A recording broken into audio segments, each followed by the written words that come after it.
going to post a video, and the algorithm gods are going to decide, basically it's like in Gladiator, it gives them the thumbs up or thumbs down, right? If you get the thumbs up from the algorithm gods, it's going to get picked up. I got my little Riverside gesture. Thanks, Riverside. Yeah, thank you.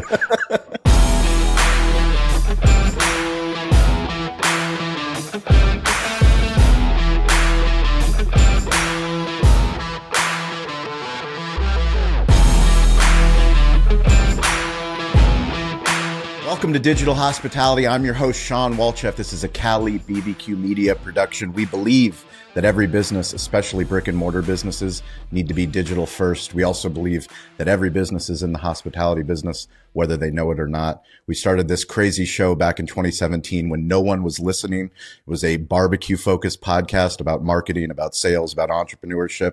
People told me I was crazy. People said no one would listen. No one did listen. It took us 5 years to actually launch a second show where we got our first brand deal. And now we still do this show because we believe so deeply in storytelling, technology, entrepreneurship. My grandfather, he taught me to stay curious, to get involved, to ask for help. Today, I'm asking for help from one of the leading experts on YouTube and LinkedIn video. I have Finn McKenty. Finn, what's up, man? Welcome to the show. Good morning. Thanks for having me.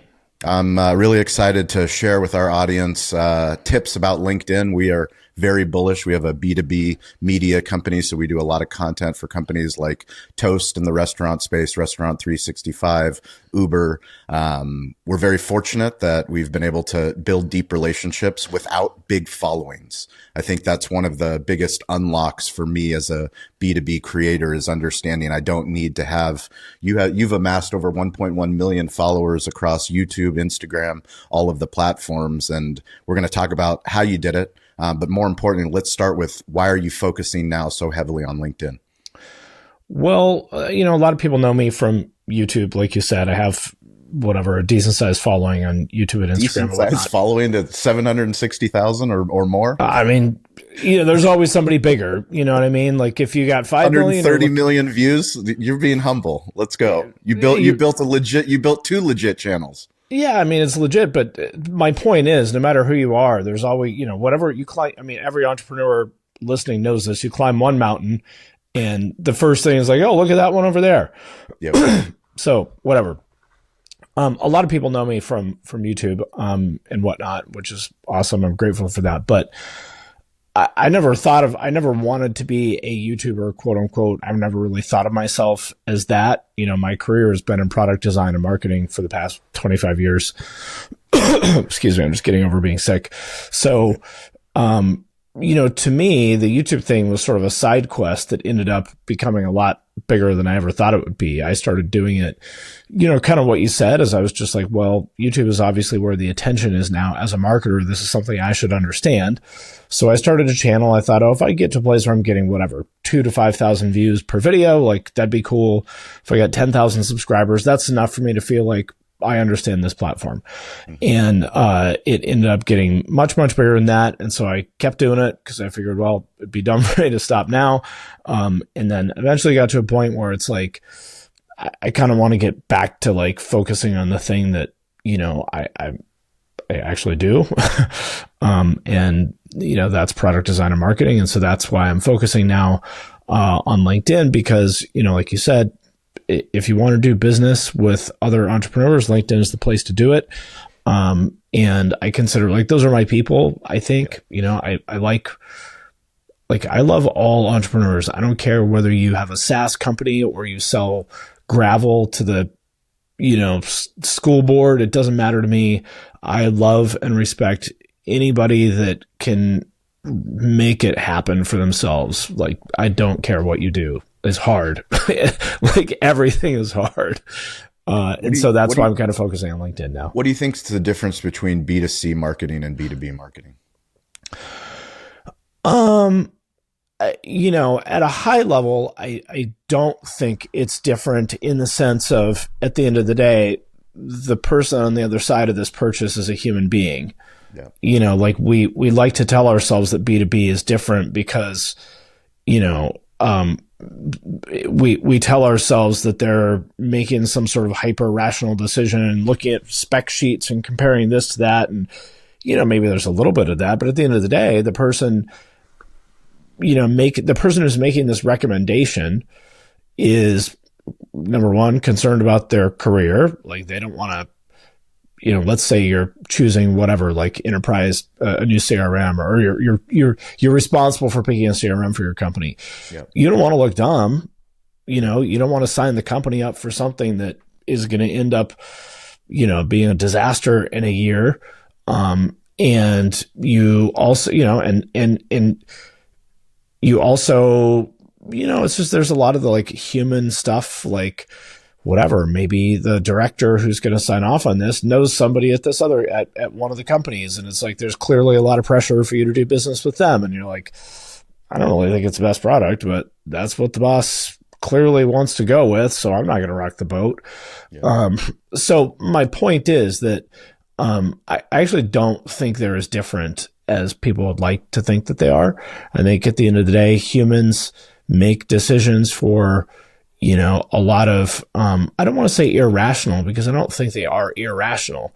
A lot of factors that don't boil down to, bullet points on a spec sheet, I guess, whether that's consumer or B2B.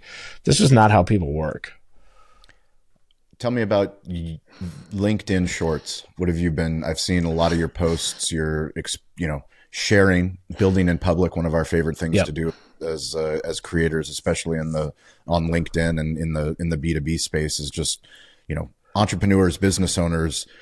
We're already creators. Like creating a business in real life is like, you are a creator, but just most entrepreneurs and business owners, here in 2025, which is crazy to say, don't have YouTube channels. They're not posting videos on LinkedIn. Well, I get it. I mean, it's hard. Which is why there's so much opportunity. Yeah, sure. Totally. I get it. I'm not here to like, to try to like flog them for not doing everything, because it's like, bro, like I already worked myself to the bone just running this damn business.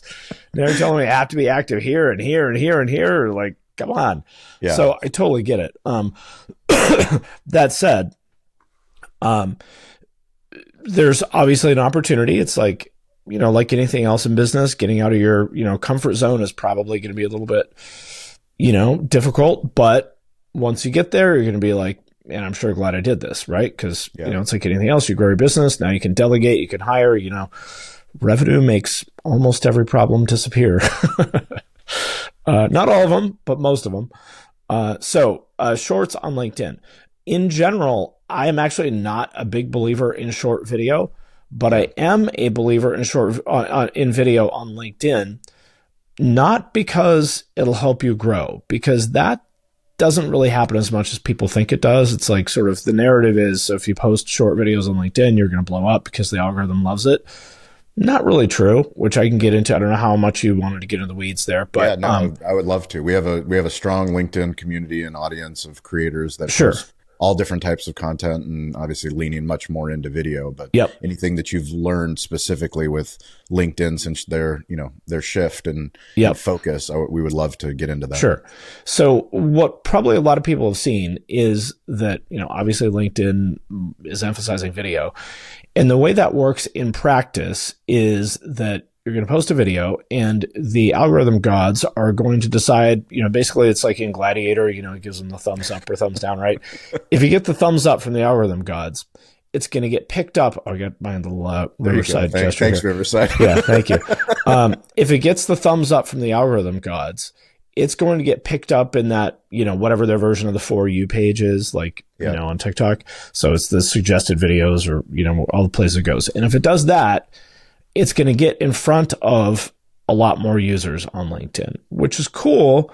But what you'll typically see is a lot of impressions, but those impressions don't necessarily turn into engagements. Yeah. And this is, I don't know how long I don't know when you're going to release this. Algorithms change all the time. So this is true as of the time I'm saying this. It may not be true by the time someone hears this. But so you'll see a lot of people say, for example, that their video got 1.2 million impressions, but only got 200 likes. And don't get me wrong, 200 likes on LinkedIn is a lot, and that's cool. But the engagement rate there is extremely low. Like I get 200 likes on a photo fairly often on LinkedIn, and I have 17,000 followers. So, with whatever, maybe that's 8 or 10,000 impressions. So point being is that LinkedIn video, if it gets picked up by the For You page, whatever they call that, will get you a ton of impressions. But as of right now, those don't turn into engagement. And if it's just impressions, like what's that really doing for you? It means people are probably what that means is that LinkedIn counts the looped previews as an impression. I'll take it, but like that's not really going to do a lot for you. So the reason that I'm a believer in short video on LinkedIn is not because it'll help you grow, because like I said, that doesn't really happen. I mean, it can, but not really. But what it does is help you build relationships with the people who already follow you. So you think about anybody that does sales. What are you always pushing for? You do like email outreach or something. You always want to get on a call or a face-to-face meeting as soon as possible, right? Because if you've spoken to someone, sort of the hierarchy best thing would be sitting down with someone and having dinner with them for an hour or something like that. Because you can really go deep, you're buddies with them. And after you've had dinner with somebody, it's like probably 10 times more likely that you're going to do business with them, right? Yeah. Next would be some sort of like a formal meeting, like a capabilities presentation or whatever it is. You sit down for half an hour and talk shop. That's cool. That helps a lot too. Next thing down would be like a voice or video call like this one. Also helps a ton. But a video is kind of the next thing after that because they've seen but unlike those things, it scales. So now they've seen your face. They've heard your voice. They see your body language. Like you feel like you know the person a little bit more, right? So imagine even if you just posted one video a month on LinkedIn where you just told your story, talked about the state of your business, whatever it is. Like I don't want to say it doesn't matter what you talk about, but it's kind of secondary. Now, next time you reach out to that person, maybe they'd never heard your voice before, and now they have. Maybe they'd never seen you actually talk before, and now they have.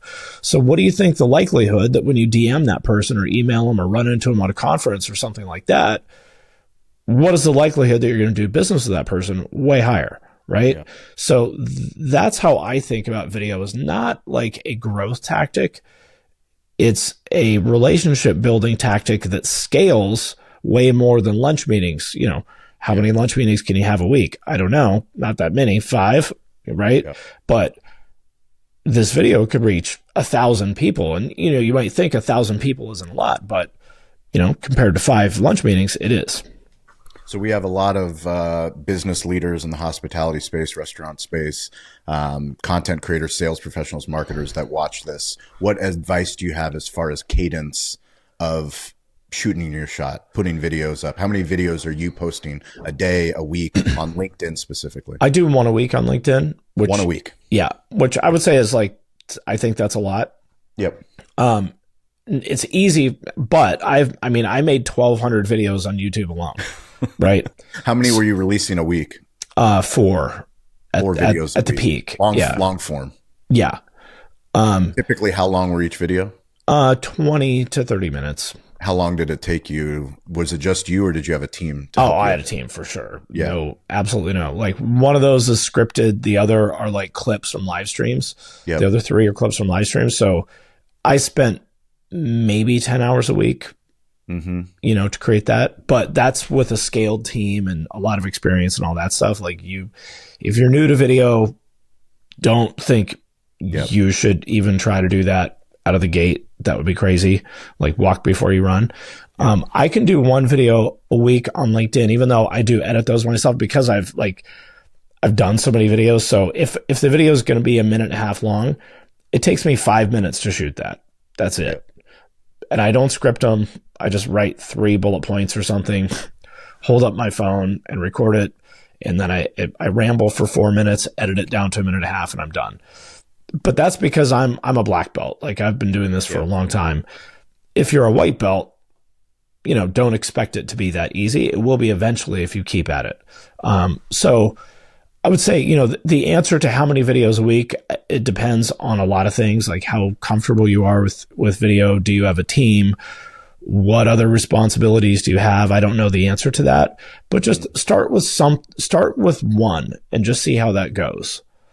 And try one a month, see what happens, and if you love it and, do more, whatever, but just start small.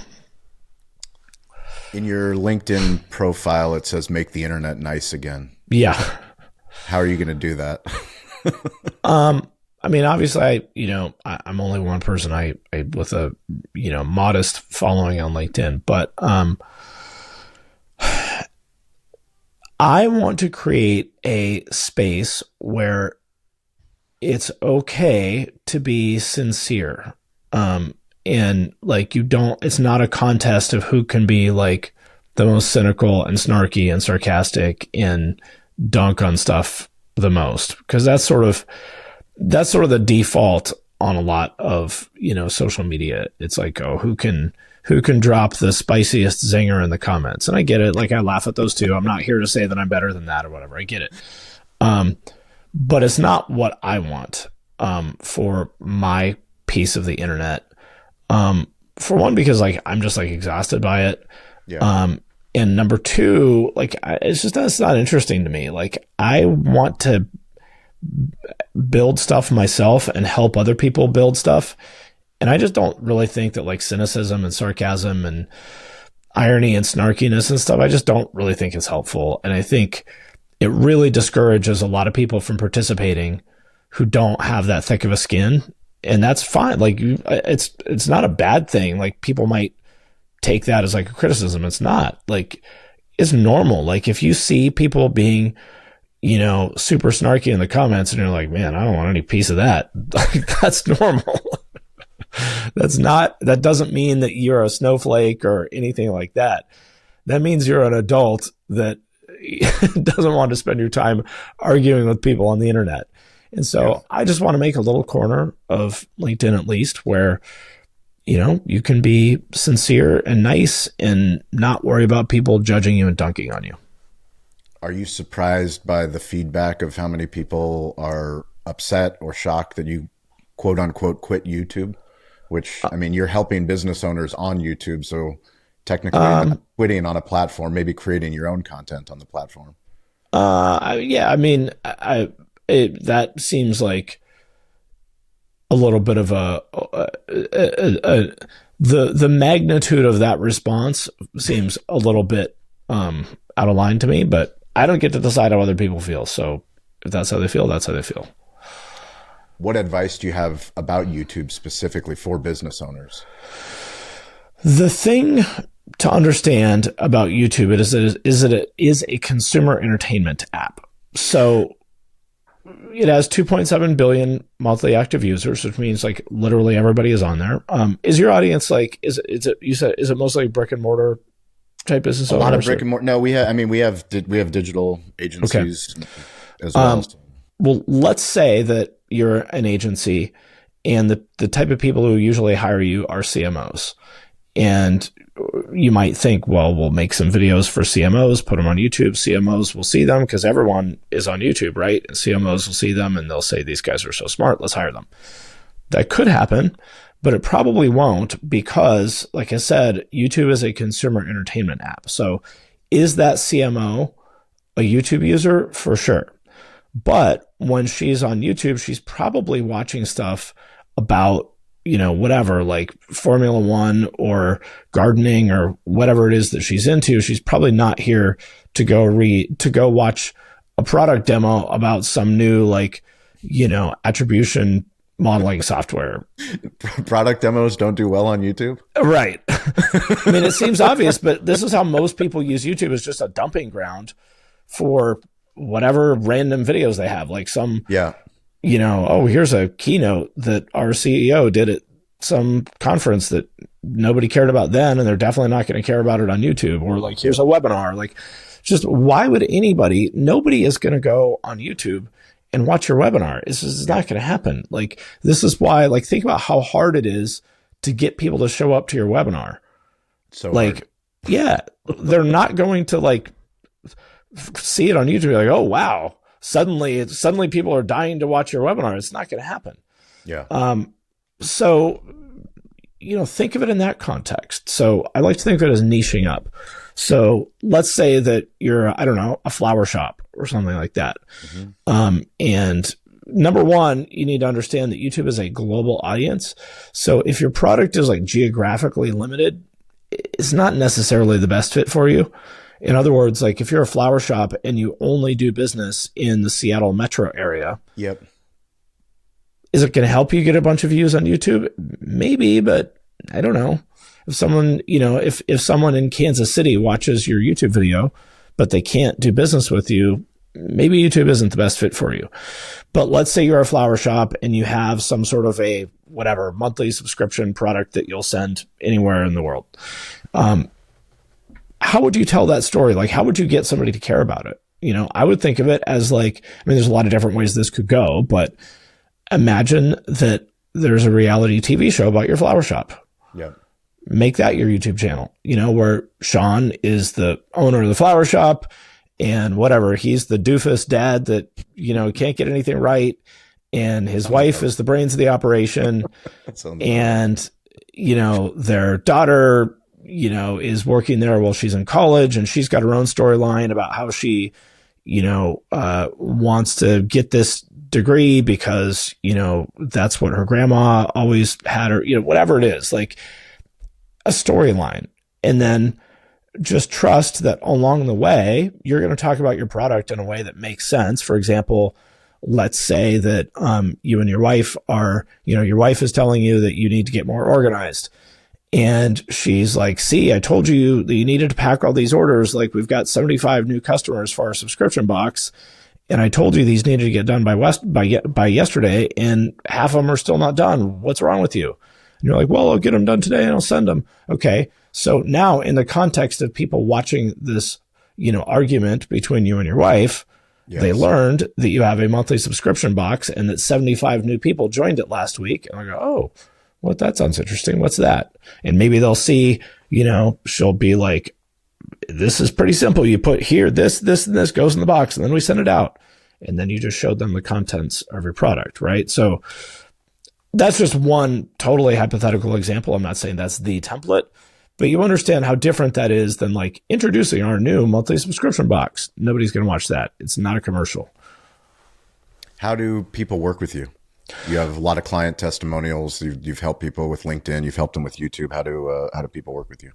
I have structured programs for both LinkedIn and YouTube where, to make a long story short, we start with your business objectives. So what is the actual result you're trying to achieve in terms of, you know, X number of new clients of the following type, or, you know, Y product sales of the following thing, whatever it is. And then we create a content strategy and footprint to kind of back into that. And then we work together on creating the first batch of content. And then once we're done with that, either you can go off and do it on your own, or some people keep me around on a retainer basis to keep working with them. That's awesome. What have you learned about newsletters and Beehive, building, writing, building community? Well, I mean, I've been writing emails and newsletters, stuff like that for a very long time, for, I don't know, probably 15 years or something. So that part's not new to me. Other than email still works, it still converts. It's still, like, everybody tells you that it's your highest ROI channel, and it probably will be. This is true for like every e-com business I'm familiar with too. Is like, you send an email and revenue comes out the other side. You know, that's how it works. So still a super valuable asset. Beehive in particular is a shockingly good product for the price. I mean, yeah, you know how expensive MailChimp can get. Oh, it's ridiculous. Crazy. And I mean, yeah, it's crazy. I don't know how they get away. I have no idea how customers pay that. It doesn't make sense. Well, I mean, switching costs, or they don't know any better. And then, you know, Active Campaign, I think, is a much better product, but still gets pretty expensive. Like all these apps that charge on a per contact basis get really expensive. Yep. Beehive, I don't remember exactly how their pricing works. I don't remember if it's unlimited or whatever, but it's super affordable. But from a product perspective, it has a lot of stuff that, you know, you can do automations and stuff. You can monetize your newsletter with like boosts and ads and blah, blah, blah. It sounds like sounds like they're paying me. They're not, they should be. Yep. Yeah, there you go, like, Beehive. Yeah, honestly, like, it's an awesome product. Yeah. Well, every single Wednesday, every Friday, we do a live stream. It's called Rising Tides Live. So if you're listening to this, whether on the podcast, on the YouTube channel, we want to hear from you, the business owner. No one's coming to tell your story. We have all the tools and technology to be able to speak our voice, to share the things that we care about, the things that we believe in. And, you know, back to what Finn was saying in the beginning, we believe in H to H, which is human to human. Yep. And if we do that, you don't need to have millions of followers. You just need to have the right person, find the content, show up consistently. Quantity, speed, consistency will eventually equal quality, and you'll never be perfect. You'll never make the perfect video. Any parting words of wisdom, Finn? I appreciate your time, man. Thank you for joining the show. I love the work that you're doing, and look forward to seeing how you help other businesses grow. The biggest piece of advice I would have for anybody that wants to make content is showing up is 90% of the game. Just keep showing up, get a little bit better every time, and eventually you're going to get there. But biggest failure pattern is that people quit too soon. Yep. Winners never quit and quitters never win. It's that simple. Well, I appreciate it, man. Thank you for joining the show. If you guys want to reach out to me, it's at Shawn P. Walchef, ShawnPWalchef. What's the best place for people to find you, Finn? Look me up on LinkedIn, Finn McKenty, or you can go to finnmckenty.com, but just hit me up on LinkedIn. I reply to everybody. So just hit me up there. And shout out to Stover Harger, who is a producer. Thank you for putting Finn on my radar. I'm a follower, subscriber. Appreciate you, man. If you ever need anything from us or our community, reach out. We got you. Same to you. Thanks, man.